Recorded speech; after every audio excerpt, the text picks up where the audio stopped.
Sir,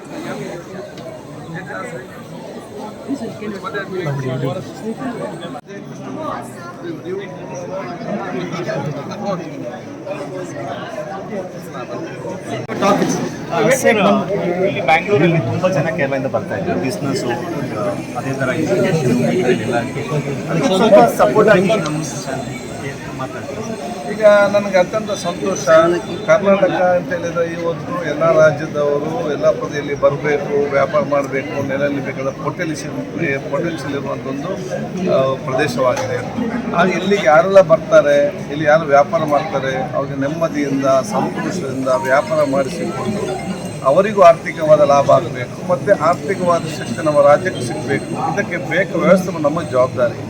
ಅದಕ್ಕೆ ಸರ್ಕಾರ ಒಂದು ಶಾಂತಿ ಸೌಹಾರ್ದತೆಗೆ ಬೇಕಾಗುವಂಥ ವ್ಯವಸ್ಥೆ ಮತ್ತು ಅಧಿಕಾರಿಗಳು ಬಂದವರಿಗೆ ಏನೆಲ್ಲ ಕೆಲಸ ಮಾಡಬೇಕು ತಕ್ಷಣ ಯಾವುದೇ ಕಿರುಕುಳ ಇಲ್ಲದೆ ಸಂತ ಮಾಡಿಕೊಂಡು ಜವಾಬ್ದಾರಿ ಸರ್ಕಾರ ವಹಿಸ್ತಾ ಇದೆ.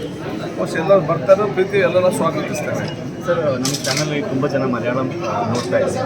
ಅವ್ರಿಗೆ ಒಂದು ಮಲಯಾಳದಲ್ಲಿ ಸ್ವಲ್ಪ ಎಲ್ಲ മലയാളി മാർക്കും പിന്നെ ഞങ്ങളെ കേരളത്തെ ആൾക്കാർക്കും അതിൻ്റെ വിശേഷ അഭിനന്ദനം പറയുന്നത്, ആശംസകൾ പറയുന്നത്. എല്ലാം കൂടെ വേറെ വേറെ നാട്ടിൽ പോയിട്ട് ഒരു പ്രാമാണികത്തിൽ നീയത്തിൽ രുചിയൂട്ടി പണിയെടുത്ത് കേരള രാജ്യಕ್ಕೂ ಲಾಭ ಉಂಟು, ಕರ್ನಾಟಕ ರಾಜ್ಯಕ್ಕೂ ಅದರಲ್ಲಿ ಬೆನಿಫಿಟ್ ಉಂಟಾവും.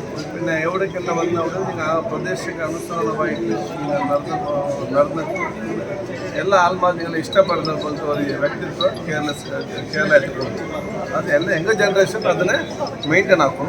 നിങ്ങളുടെ ജേണി ഇപ്പോഴാണ് പൂർത്തിയായത്. കാരണം വിധാൻ സൗദയുടെ കയറാനും സാറിനെ മീറ്റ് ചെയ്യാനും ഇത്രയും എന്താ പറയുക, ആ ഒരു ക്രൗഡായിട്ട് നമുക്ക് ഇതിൻ്റെ ഉള്ളിലേക്ക് എത്തി. കാരണം ഞങ്ങൾ ഒരിക്കലും വിചാരിച്ചിട്ടില്ല. വളരെ വലിയൊരു സപ്പോർട്ടാണ് സാർ ചെയ്തത്. അതിൽ വളരെ സന്തോഷമുണ്ട്. കാരണം ഞങ്ങൾ മലയാളികൾക്ക് ഇവിടെ വരാനുള്ള ഏറ്റവും വലിയൊരു അവസരമാണ് സാർ തന്നത്. ഒരിക്കലും ഞാനിവിടെ 15 വർഷമായി, ആദ്യം ഫസ്റ്റ് ടൈമാണ് വിധാൻ സൗദ. Thank you. ಇಲ್ಲ ನಮ್ಮಲ್ಲ ಈ ವಿಧಾನಸೌಧ ಪೈಸೆಗಾರರು പിന്നെ ಅಧಿಕಾರಕ್ಕೆ ಮಾತ್ರವಲ್ಲ, ಪಾವ ಬಿಟ್ಟರು ವಿಧಾನಸೌಧ ಎಲ್ಲ ನಾಟಕರು ಅದಕ್ಕೆ ಬೇಡ. Thank you.